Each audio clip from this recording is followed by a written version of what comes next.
কোথায় যাচ্ছ তুমি? একটু বাইরে বেরোবো। আজকে বাড়িতে অনেক মানুষজন আছে, সাথে মা আব্বুও আছে। আজকে দিনটা বাইরে না গেলে হতো না?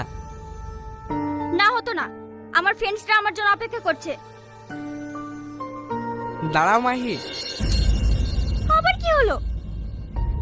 তুমি যে পোশাকটা পরে বাইরে যাচ্ছ এটা ইসলামে পরা নিষেধ আছে। হোয়াট?